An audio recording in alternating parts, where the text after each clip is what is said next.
আজকে শুটকি পিঠা বানাবো। শুটকি পিঠার গুলাটা তৈরি করে নিলাম, এই যে গুলিয়ে নিয়েছি এরকম পাতলা করে। এরপরে কড়াইতে দিয়ে দিলাম, দিয়ে একটু চামচের সাহায্যে ছড়াই দিলাম। ছড়াই দেওয়ার পরে এরপরে এই যে শুটকির ভর্তা বানিয়েছিলাম, এই শুটকির ভর্তাটা আমি এই পিঠার উপরে ছড়িয়ে দিব, যে সুন্দর করে ছড়িয়ে দিব, একেবারে ছড়াইয়ে দিব চারোপাশ সুন্দর করে, এই যে ছড়াই দিয়েছি। এরপরে এর উপরে আবার আমি এই চালের গোলা দিয়ে দিব, দিয়ে ঢেকে দিব। এটা মাঝখানে থাকবে, আর এরকম পাঁচটা সুন্দর করে ঢেকে দিলাম। এই যে এখন কিছুই কিন্তু দেখা যাচ্ছে না ভিতরে যে কি দেয়া আছে।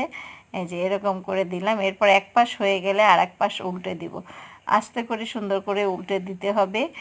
এই যে উল্টে দেওয়ার পরে এই যে দেখতে কত সুন্দর লাগছে। এই পিঠা কিন্তু খেতেও খুব মজা। আম্মু, তুমি শুটকি পিঠা রাঁধছো, আমার কাছে এই পিঠাটা অনেক মজা করে খায়, আমার কাছে এই পিঠাটা অনেক পছন্দ। হ্যাঁ, এই যে ভাজা হয়ে গেছে। এখন আমি এটাকে কি করব, পিস পিস করে কেটে নিব। এত বড়টা খাওয়ার চেয়ে পিস পিস করে কেটে নিলে খেতে খুব মজাদার হয়ে থাকে। এই পিঠাটা আসলেই খুব সুস্বাদু মজাদার ঝাল শুটকি পিঠা।